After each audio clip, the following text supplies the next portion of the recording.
जय आदिवासी, जय जौहर साथियों। आज का जो वीडियो बनाने का जो उद्देश्य है वो यह है कि जो हमेशा जो कहा जाता है कि जो भारत देश के जो प्रथम स्वतंत्रता सेनानी जो शहीद जो हुए थे वो मंगल पांडे थे, लेकिन ऐसा नहीं है।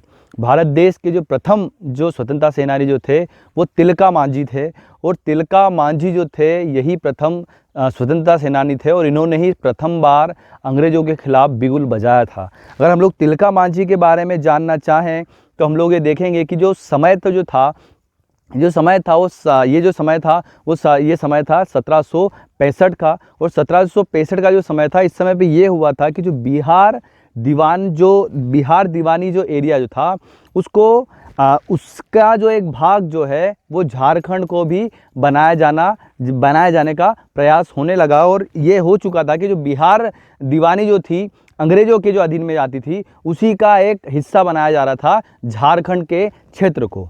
और जब झारखंड के क्षेत्र को जब बिहार दीवानी का क्षेत्र बनाया जा रहा था तो उस समय पे ये चीज़ें होने लगी कि जो इस क्षेत्र के जो रहने वाले जो आदिवासी थे उन लोगों ने इस चीज़ के खिलाफ विद्रोह कर दिया था। क्योंकि अगर झारखंड का जो क्षेत्र है वो अगर बिहार दीवानी के अगर अंतर्गत के क्षेत्र में अगर आता है तो इस क्षेत्र के रहने वाले आदिवासियों को भी कर देना प्रारंभ करना था, लेकिन आदिवासियों ने इस चीज़ को नहीं स्वीकारा था। और इसी कारण से जो हम लोग अगर देखें तो नाला, जामताड़ा और कुंड हंडत वाला जो एरिया था, यहाँ पे जो एक व्यक्ति थे जिनका नाम था रमना अहिड़ी। ये जो रमना अहिड़ी नामक जो व्यक्ति थे, इन्होंने अपने नेतृत्व में ही यहाँ पर पहाड़िया विद्रोह का आगाज कर दिया था, और इस पहाड़िया विद्रोह के माध्यम से ही कई सारे अंग्रेज़ों को मार डाल दिया गया था।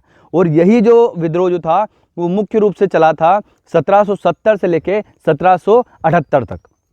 और जब इस पहाड़िया विद्रोह का आगाज जब इस क्षेत्र के जो आदिवासी समाज के जो लोग थे उन्होंने जब इसका आगाज कर दिया था, जो पहाड़िया लोगों ने इसका आगाज कर दिया था, उसी समय पे जो महेशपुर क्षेत्र की जो महारानी थी उन्होंने भी पहाड़िया लोगों का साथ में लेके इस विद्रोह को आगे प्रारंभ किया। और इन्होंने जो प्रारंभ किया वो स्टार्ट किया 1781 वाले समय में।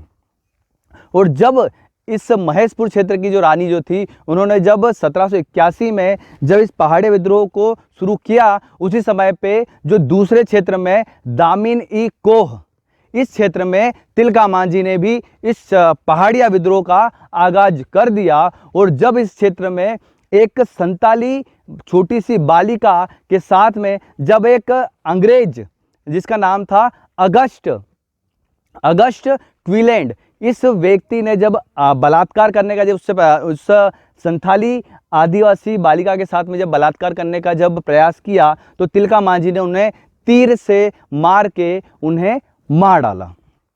लेकिन जब इन्होंने उस अंग्रेज को मारा तो उसी समय से संपूर्ण अंग्रेजी रियासत जो थी जो अंग्रेज़ों का जो पूरा जो उनका जो एरिया था, जो संपूर्ण जो अंग्रेज़ थे वे सारे ही अंग्रेज तिलका मांझी की मृत्यु के लिए या फिर तिलका मांझी को मारने के लिए सारे एक हो गए। और तिलका मांझी को किसी भी किसी भी षड्यंत्र के माध्यम से उसे मारने का प्रयास करने लगे।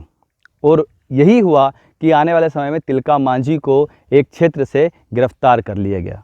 और जब क्षेत्र से गिरफ्तार कर लिया गया तो झारखंड का जो क्षेत्र है जिसका नाम है सुल्तानपुर, और सुल्तानपुर से लेके भागलपुर तक तिलका मांझी को घोड़ों के पीछे बांध के उन्हें घसीट कर भागलपुर तक ले जाया गया। और भागलपुर का ही जो एक चौराहा है वहाँ पर 11 फरवरी 1785 के समय में इन्हें बरगद के पेड़ में लटका के इन्हें फांसी दे दी गई।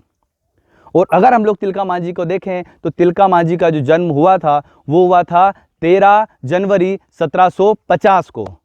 और इनका जो जन्म हुआ था वो मंगल सिंह पांडे के जन्म से लगभग 42 वर्ष पूर्व हुआ था। अर्थात हमको समझना होगा कि भारत देश के प्रथम जो स्वतंत्रता सेनानी जो शहीद हुए थे वो तिलका मांझी थे। और भारत देश में हमें यह मानना होगा कि जिस समय पे संपूर्ण विश्व लगभग संपूर्ण तो नहीं कह सकते, लेकिन लगभग आधा विश्व यूरोपियन देशों के जब अधीन में आ चुका था, उस समय पे भारत देश के आदिवासियों ने अंग्रेजों के खिलाफ बिगुल बजाना और विद्रोह करना सबसे पहले प्रारंभ किया था। और इसी विद्रोह को, जो पहाड़िया विद्रोह था, ये पहला था। उसके बाद में कई सारे विद्रोह जो थे वो आदिवासियों ने निरंतर अंग्रेजों के खिलाफ करते रहे। और आदिवासियों का इतिहास रहा है कि आदिवासियों ने कभी भी किसी की भी सत्ता को स्वीकारा नहीं है। और यही हमारा वीडियो बनाने का उद्देश्य था, जिसमें हम लोग ये बताना चाहते थे कि भारत देश के जो प्रथम स्वतंत्रता सेनानी जो है, जो शहीद स्वतंत्रता सेनानी जो है, वो तिलका मांझी है। अंतिम में जय जोहार, जय आदिवासी साथियों।